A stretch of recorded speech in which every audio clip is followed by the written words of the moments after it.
Hey folks, Michael Collins again, EnviroReporter.com. It's November 23rd, 2013, and I'm here in beautiful Death Valley with my lovely bride, Denise Ann. Now, you know, yesterday we were taking radiation measurements in Badwater in Death Valley National Park here, and we came up with an astonishing 26.7 times background reading in the rain. So what we're going to do is we're going to take this piece of paper, and which we just ran a background on a plastic plate inside our room, and it was 49.1 counts per minute over a 10-minute average. What we're going to do is we're going to take a sample of our windshield. We're going to come on in and we're going to sample it. We're going to do a 10-minute average with you watching. Okay? So Denise Ann, just go follow me while I go. I'll tell you something. One of the best places I've ever collected samples is right here, my windshield. Now you know that water inhibits radiation. So whatever we get, it's underestimating it. Now we got our wet towel. Here we go. Denise Ann's going to follow me. You're going to follow me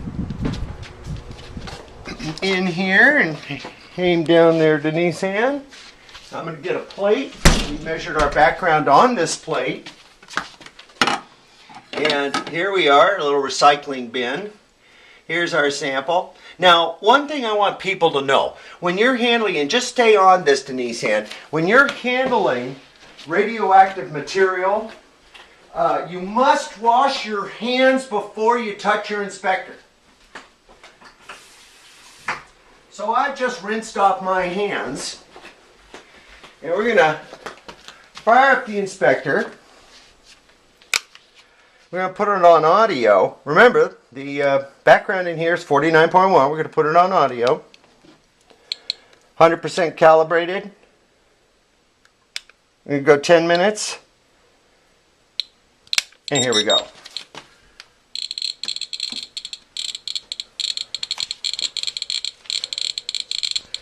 Now I'm taking the camera from Denise Ann. Thank you, Denise Ann. I will tell you folks, that's hot. That's real hot.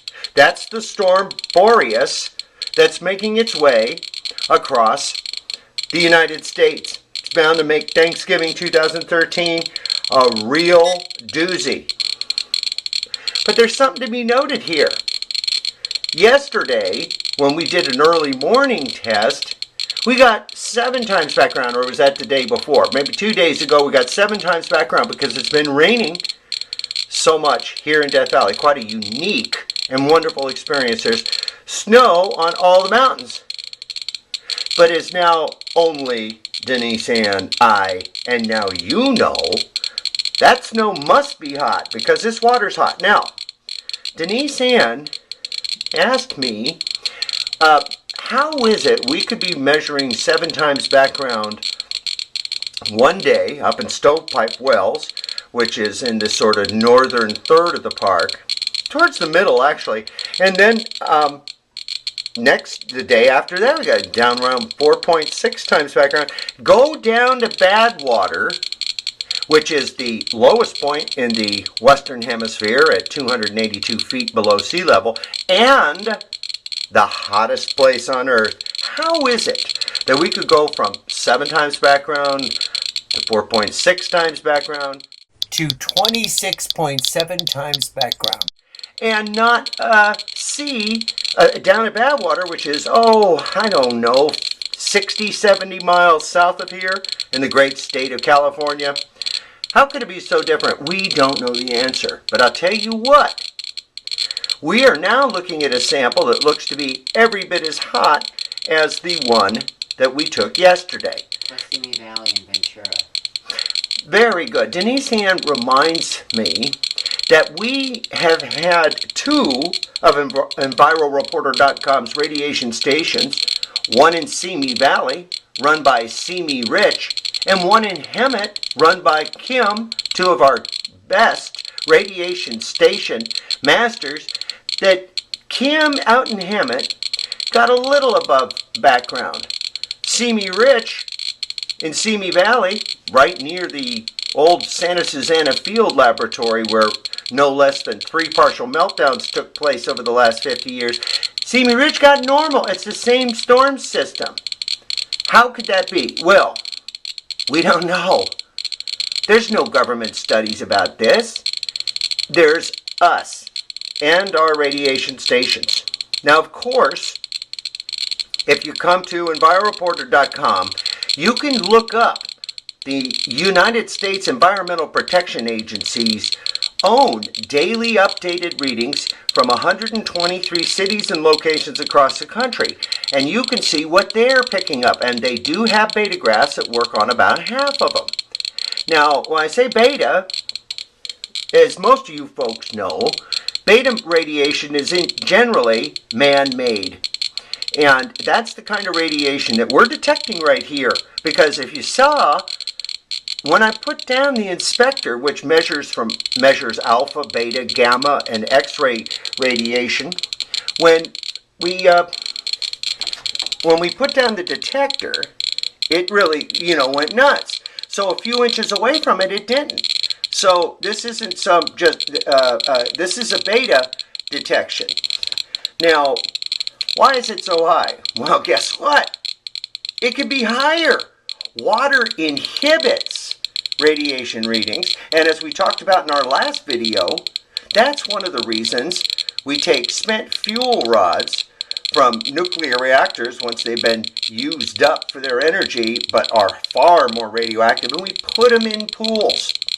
We let them cool off there. Water helps retard the ionization from leaving the area outside the volume of the water. Now, what we're doing here is we're sticking with this 10-minute averaging. And I'll tell you why. Gives me a chance to talk to you, but more importantly, I want you to see from beginning to end the actual readings of a radioactive sample that we have taken here in Death Valley. Now, a place like Death Valley, you get a lot of folks that are out there wanting to have a good time, hike around the sand dunes, go down to Badwater where you have this amazing salt pan. Lowest place in the Western Hemisphere is a pretty cool place to go. It's got wonderful attractions like Scotty's Castle, the Furnace Creek Inn, which is just marvelous, and the National Park Service offers free tours through it. It's got incredible history here with the Harmony Borax Works and the Keene Wonder Mine and Rhyolite right over the border in Nevada, which is a ghost town.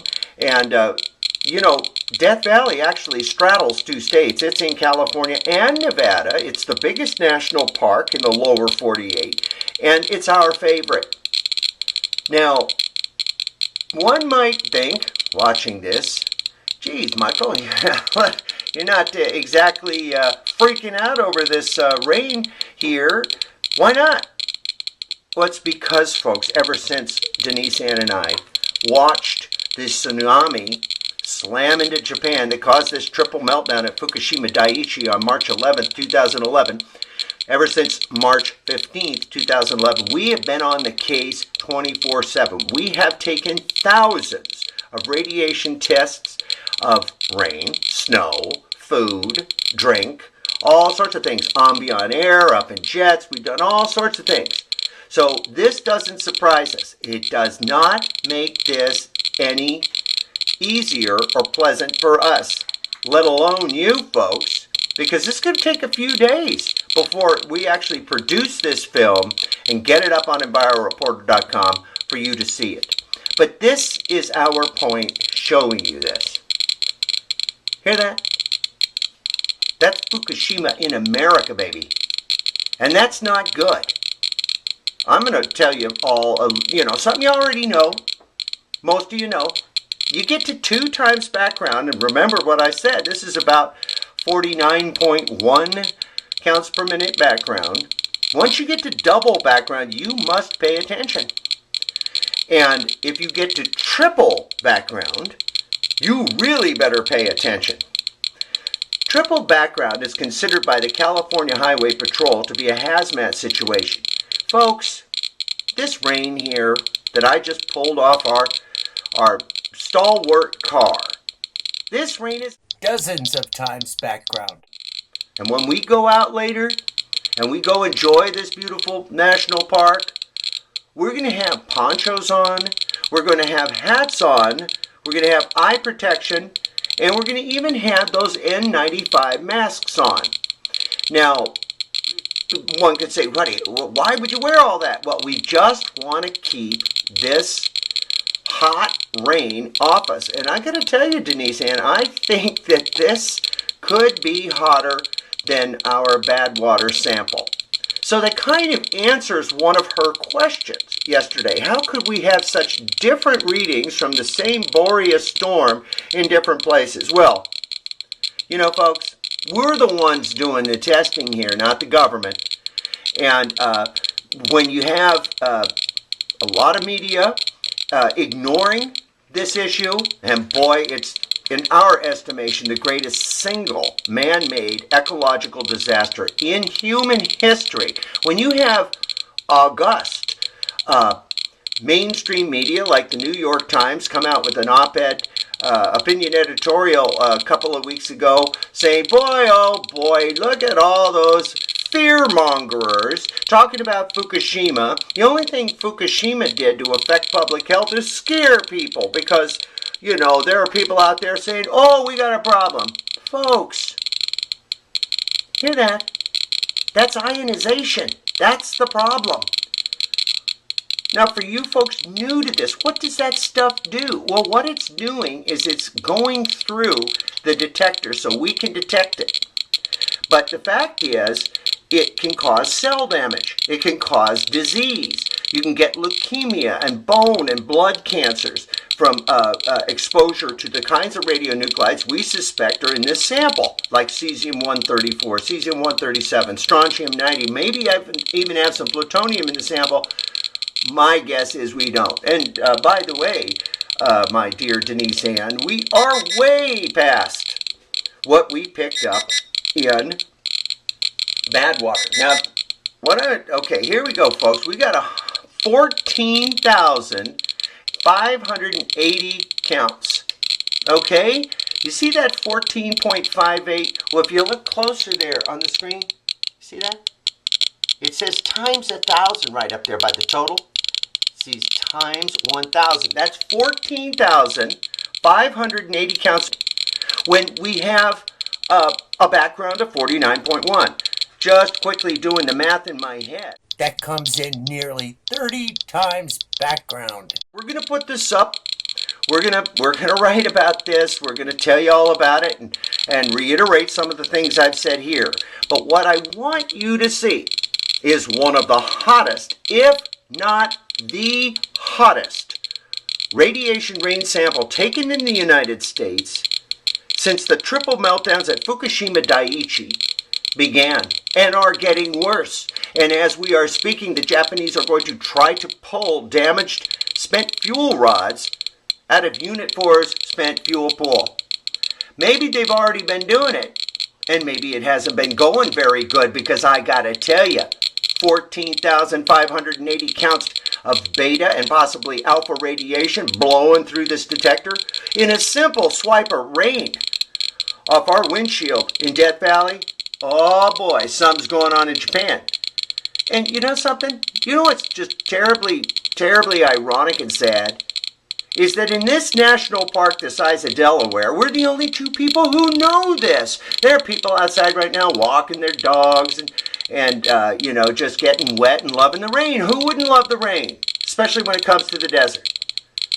Well, this ain't the kind of rain that you want coming anywhere. So, if you don't know what's in the rain, if you don't have an inspector, nuclear radiation monitor, if you don't have a way to check out a bioreporter in your part of the world, in the United States, to find out what the temperature, what the radiation readings are that day, you must, in our opinion, consider the actual rain to possibly have this amount of radiation.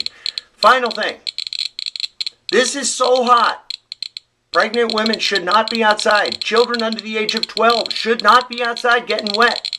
If you have to go outside, do what we're going to do when we go hiking later today. Wear a rain slicker, wear a hat, keep it out of your eyes by wearing either glasses or goggles or sunglasses. Put an N95 mask over your mouth so you can keep from inhaling it. And when you get it on your hands and stuff, if you're going to go, smoke a cigarette, drink a cup of coffee, do whatever it is you do, eat something, wash your hands first. Control your air, control your water, control your food by knowing what's in it. And control your information and come to the place where you see what's going on all the time. This is hot news, folks. Real hot news.